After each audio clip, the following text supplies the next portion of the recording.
Good morning, children. Today we start the chapter 6 of geography, major landforms of the earth.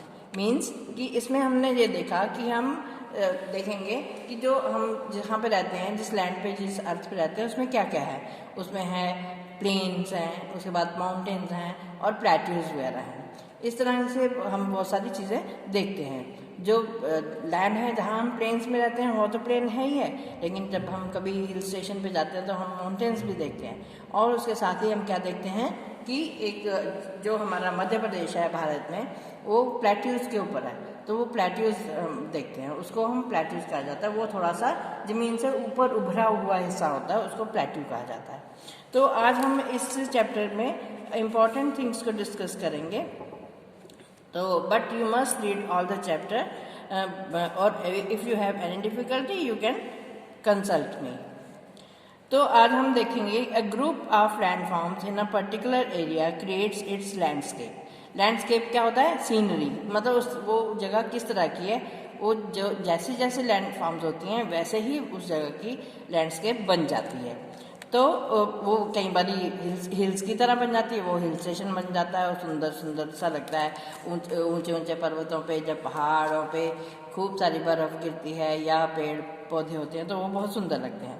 तो अब हम इसका देखेंगे ये कैसे होती है, कैसे बनते हैं. There are two processes which lead to the formation of different landforms. These processes are internal processes and external processes. Internal processes में क्या है? The internal processes result in a portion of the earth surface getting elevated और getting sunk. तो क्या है कि कई बार क्या होता है, इंटरनल प्रोसेसेस मतलब जैसे भूचाल आ गया या कोई सुनामी आ गई तो क्या होता है कि या तो ज़मीन ऊंची उठ जाती है या वो नीचे डूब जाती है. तो वो कोई खाई बन जाती है, कोई पर्वत बन जाता है. इस तरह से बहुत सारी चीज़ें होती हैं और ये ज़्यादातर होता है जब भूचाल वगैरह आते हैं तो पृथ्वी शेक करती है तो इस तरह के लैंडफॉर्म बन जाते हैं. दूसरा होता है एक्सटर्नल प्रोसेस. एक्सटर्नल प्रोसेस में क्या है? Continuous wearing down and building of the earth surface is the result of external processes. तो क्या है, जैसे हवा आंधी चली या कुछ और ऐसा सुनामी आई तो पानी जो है वो मिट्टी को बहा के ले जाता है, तो वो क्या होता है, वो एक्सटर्नल प्रोसेस हो गया. Depending on elevation and slope, landforms are broadly divided into mountains, plateaus and plains. तो जिस तरह का लैंडफॉर्म होगा तो हम उसको 3 तरह भागों में डिवाइड करेंगे. जैसे पहला माउंटेन्स, प्लेट्यूज एंड प्लेन्स, जो कि मैंने आपको पहले भी बताया है. तो आज हम देखेंगे माउंटेन्स के बारे में. बात करते हैं कि माउंटेन्स क्या किस तरह से बनते हैं. माउंटेन होता क्या है? माउंटेन की डेफिनेशन क्या है? अ mountain is a large landform that stretches above the surrounding land in a limited area, usually in the form of a peak.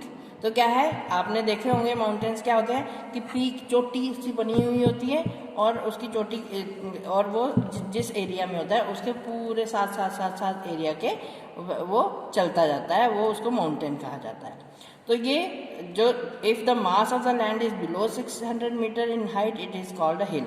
अगर वो 600 मीटर से लैंड जो ऊंची है वो अगर उतनी है तो उसको हिल कहा जाता है. लेकिन वो अगर 600 मीटर से अबव हो जाता है, जैसे माउंट एवरेस्ट है, तो उसको हम माउंटेन कहते हैं. लेकिन हिल्स कहते हैं, जैसे हिल स्टेशन हम पहाड़ नहीं कहेंगे, हम वहाँ पे हिल्स देखने जाते हैं, छोटी छोटी हिल्स, पहाड़ियाँ, जो कि हमारे क्लाइमेट को भी बनाती हैं. तो इस तरह से हम देखेंगे कि इनके एग्जाम्पल क्या हैं. द हिमालयाज इन एशिया, ये क्या है? ये mountains. The Andes in South America, ये mountains. Rockies in North America and Alps in Europe, ये सारे एग्जाम्पल हैं माउंटेन्स के. कई बार क्या होता है, mountains have been found under the sea also. कई बार ये नहीं है कि केवल हमें ऊपर ही दिखाई देते हैं, अर्थ के ऊपर ही दिखाई देते हैं ये माउंटेन्स, बट वो कभी कभी हमें सी के अंदर भी दिखाई देते हैं. जैसे एक मौना किया है जो हवाई में है, इसकी ऊंचाई, एलिवेशन क्या है? 13,796 फीट. ये इतना बड़ा है, ये समुद्र के अंदर है. ठीक है. अब हम दूसरे देखेंगे. The mountain range is the term used for mountains arranged in a line. The ranges that run parallel to each other are referred to as cordillera.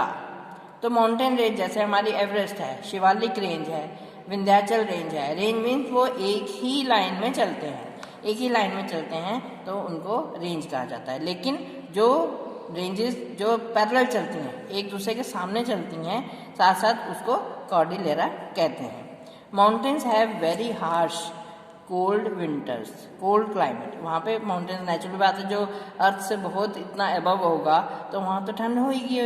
The slopes of the mountains are very steep, also mountains offer very little land for farming. और mountains में क्या होता है कि एक तो वो ढलान इतनी होती है कि वहाँ पे फार्मिंग, खेती करनी बहुत ही मुश्किल हो जाती है। तो अब 3 तरह के माउंटेन्स होते हैं। इनको कहा जाता है fold mountains, block mountains and volcanic. इन तीनों के नाम से ही पता चल रहा है कि क्या इनका मतलब है। फोल्ड में जो एक के ऊपर एक बार बार मिट्टी उसके ऊपर या कोई चीज़ गिरती रहती है तो वो जमा होती जाती है। तो एक ब्लॉक होते हैं जो किसी तरह से उसके सी के उससे होके बन जाते हैं। और एक होती है वॉल्केनिक, कि जब वॉल्केनो फटता है, उनके अंदर वॉल्केनोज होता है और ज्वालामुखी टाइप, वो भी पहाड़ होते हैं। 3 तरह के आप लोगों ने पहाड़ देखिए कि कौन कौन से हैं, कौन कौन से, फोल्ड, ब्लॉक एंड वॉल्केनिक। तो अब हम आज इतना ही ख़त्म करते हैं। तो कल दूसरी वीडियो में fold mountains, block mountains and volcanic mountains के बारे में मैं बात करूँगी। Okay, have a nice day.